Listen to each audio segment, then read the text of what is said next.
अस्सलाम वालेकुम जी। क्लास 10 का चैप्टर 12 का टॉपिक है हमारे पास रिफ्रैक्शन ऑफ लाइट। रिफ्रैक्शन का मतलब क्या है? लाइट का बेंड हो जाना, मुड़ जाना, इसे हम क्या कहते हैं? Refraction of light. क्या है हमारे पास डिफाइन इसकी? The bending of light passing through one medium to another medium. जब लाइट वेव जो है एक मीडियम से ट्रेवल करते हुए दूसरे मीडियम की सरफेस से टकराती है तो क्या हो जाती है? बेंड हो जाती है, अपना डायरेक्शन ऑफ पाथ क्या कर लेती है? चेंज कर लेती है। इसे हम क्या कहते हैं? Refraction of light. क्या कहते हैं इसे? Refraction of light. जब लाइट वेव जो है एक मीडियम से दूसरे मीडियम से टकराती है, इट मींस कि भी उसकी स्पीड में क्या आता है? चेंज आता है। स्पीड में चेंज किसकी वजह से आता है? वेव लेंथ की चेंज की वजह से आता है। हमने चैप्टर 10 में वेव्स की रिफ्रैक्शन में पढ़ा था कि जब वेव एक मीडियम से दूसरे मीडियम में इंटर होती है तो उसकी वेवलेंथ क्या हो जाती है? चेंज हो जाती है, कम हो जाती है या ज्यादा हो जाती है। तो उसकी वेवलेंथ में चेंज की वजह से उसकी स्पीड में क्या होगा बच्चे? इंक्रीज या डिक्रीज। तो उस स्पीड के चेंज होने की वजह से लाइट वेव क्या करती है? अपना जो पाथ है वो क्या कर लेती है? चेंज कर लेती है, नॉर्मल के अलोंग क्या हो जाती है? बेंड हो जाती है। इसे हम क्या कहते हैं? Refraction of light. हाँ जी, तो देखते हैं हमारे पास, हम सपोज एक मीडियम ले लेते हैं।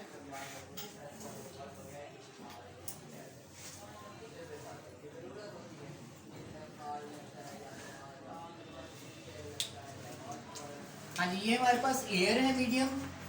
ये क्या है? हमारे पास ग्लास है। जब लाइट वेव जो है एक मीडियम से ट्रेवल करते हुए, ये हमारे पास सपोज एक लाइट रे है, जब ये एयर से ट्रेवल करते हुए ग्लास मीडियम से इंसिडेंस होती है, टकराती है, तो वो क्या करती है? उसके अंदर बच्चे अपना पाथ क्या कर लेती है? चेंज कर लेती है, बेंड हो जाती है, अपनी डायरेक्शन ऑफ प्रोपगेशन क्या कर लेती है बच्चे? चेंज कर लेती है। डायरेक्शन ऑफ प्रोपगेशन क्या कर लेती है? चेंज कर लेती है due to change in speed. Speed के चेंज होने की वजह से वो अपनी डायरेक्शन ऑफ प्रोपगेशन बच्चे क्या कर लेती है? चेंज कर लेती है। हमने ये चैप्टर 10 में पढ़ा हुआ है कि लाइट वेव जो है जब एक मीडियम से दूसरे मीडियम में इंटर होगी तो उसकी स्पीड में क्या आएगा? चेंज आएगा। सपोज हम कहते हैं कि भाई आपके पास लाइट रे आई ओ है और ये हमारे पास ओ आर रिफ्रैक्टेड रे, और उसके बाद जो हमारे पास इमर्जेंट रे है, देखिए हमारे पास ये आपने नॉर्मल ड्रा करना है। नॉर्मल क्या होता है बच्चे? सरफेस के परपेंडिकुलर जो होता है उसे हम क्या कहते हैं? नॉर्मल कहते हैं। हाँ जी, इसमें हमारे पास जो नॉर्मल और इंसिडेंट रे के दरमियान जो एंगल होते हैं उसे हम क्या कहते हैं? Angle of incidence.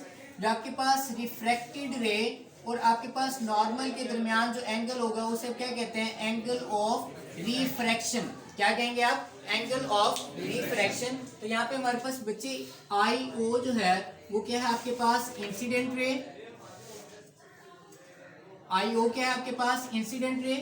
O R जो है ये क्या बच्चा आपके पास? रिफ्रैक्टेड रे, जो अपना पाथ क्या करती है? चेंज करती है, उसे हम क्या कहते हैं? Refracted ray.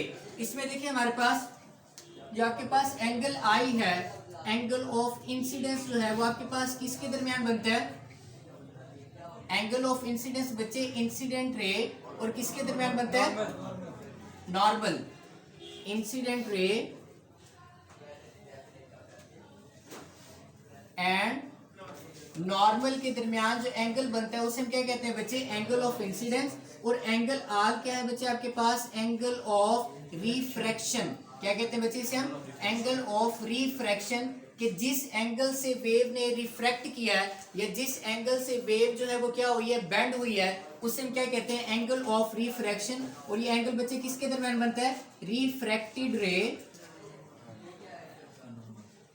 And normal. Refracted रे और नॉर्मल के दरमियान जो एंगल बनता है उसे बच्चे हम क्या कहते हैं? Angle of refraction. तो ये बच्चे था हमारे पास refraction of light. Refraction of light के बच्चे दो लॉज हैं। एक फर्स्ट वन क्या है हमारे पास कि incident ray, refracted ray and normal जो है वो तीनों एक ही प्लेन पर क्या करते हैं? लाई करते हैं। क्या बच्चे हमारे पास? इंसिडेंट रे, रिफ्रैक्टेड रे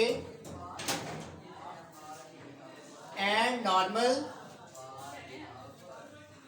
लाई ऑन सेम प्लेन। ये तीनों जो है वो सेम प्लेन के ऊपर क्या करते हैं बच्चे? लाई करते हैं। सेकंड लॉ इसका क्या है हमारे पास? सेकंड लॉ है हमारे पास sine of incidence. Ratio between sine of incidence and sine of refraction. Incidence बच्चे क्या है, angle of incidence I, r क्या है बच्चे आपके पास, एंगल ऑफ रिफ्रैक्शन आर। तो आपके पास ratio between sine I and sine r वो बच्चे क्या होती है आपके पास, कांस्टेंट होती है। क्या होती है आपके पास बच्चे, कांस्टेंट होती है। और इस कांस्टेंट को बच्चे हम क्या कहते हैं, मीडियम का रिफ्रैक्टिव इंडेक्स कहते हैं। क्या कहते हैं इस कांस्टेंट को, मीडियम का रिफ्रैक्टिव इंडेक्स कहते हैं। रिफ्रैक्टिव इंडेक्स को बच्चे आप डिनोट करते हैं किससे, एन से। किससे डिनोट करते हैं बच्चे, एन से डिनोट करते हैं। ये जो रेशो होती है आपके पास, ये दूसरे मीडियम का, मतलब जैसे आपके पास एयर से लाइट रे ट्रेवल करते हुए ग्लास से इंसिडेंट हो रही है, एयर आपके पास फर्स्ट मीडियम है, ग्लास के आपके पास सेकंड मीडियम है, तो इनके दरमियान जो रेशो होती है वो आपको सेकंड मीडियम का रिफ्रैक्टिव इंडेक्स बताती है पहले मीडियम के हिसाब से। पहला मीडियम क्या था आपके पास, एयर, और दूसरा क्या बच्चे आपके पास ग्लास है। तो इसके हिसाब से ग्लास का जो रिफ्रैक्टिव इंडेक्स होगा, sine i over sine r की जो रेशो है वो आपको ग्लास के रिफ्रैक्टिव इंडेक्स की क्या देगी बच्चे, इंफॉर्मेशन देगी, जिसे हम किससे डिनोट करते हैं, एन से डिनोट करते हैं। उसके बाद है बच्चे आपके पास speed of light, speed of light in medium. हाँ जी, स्पीड ऑफ लाइट जो है वो मीडियम में किस तरह से चेंज होती है।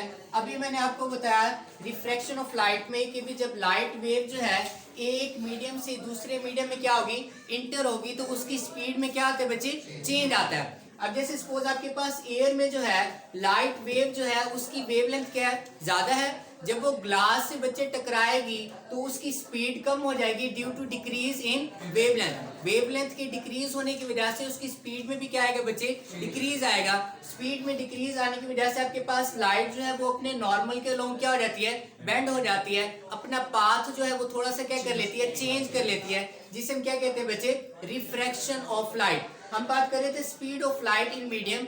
एयर में जो है आपके पास speed of light 3 multiply by 10 raise की पावर 8 मीटर पर सेकंड बच्चे आपके पास स्पीड ऑफ लाइट होती है एयर में। किसमें होती है बच्चे आपके पास, एयर में स्पीड ऑफ लाइट कितनी होती है, 3 मल्टीप्लाई बाय 10 रेज़ की पावर 8 मीटर पर सेकंड। उसके अलावा बच्चे आपके पास वाटर में जो है वो होती है आपके पास 2.8 मल्टीप्लाई बाय 2.3 है, 2.3 मल्टीप्लाई बाय 10 रेज़ की पावर 8 मीटर पर सेकंड। ये बच्चे किसमें होती है, वाटर में। उसके बाद बच्चे अगर हम ग्लास की बात करें, ग्लास में 2 मल्टीप्लाई बाय 10 रेज़ की पावर 8 मीटर पर सेकंड। ये बच्चे किसमें होती है आपके पास, ग्लास में। तो मीडियम के चेंज होने की वजह से स्पीड ऑफ लाइट भी क्या हो जाती है, चेंज हो जाती है। जब लाइट वेव एक मीडियम से दूसरे मीडियम में इंटर होगी तो उसकी स्पीड ऑफ लाइट क्या हो जाएगी बच्चे, चेंज हो जाएगी। जब स्पीड चेंज होगी तो उसका पाथ क्या हो जाएगा बच्चे, चेंज हो जाएगा। वो अपने पाथ के लोग क्या हो जाएगी, थोड़ा सा बेंड हो जाएगी, जिसे हम क्या कहते हैं, रिफ्रैक्शन ऑफ लाइट। तो स्पीड ऑफ लाइट चेंज होने की वजह से रिफ्रैक्शन का फिनोमिना होता है। किसकी वजह से होता है बच्चे, स्पीड ऑफ लाइट के चेंज होने की वजह से रिफ्रैक्शन का फिनोमिना होता है। उसके बाद है बच्चे आपके पास रिफ्रैक्टिव इंडेक्स।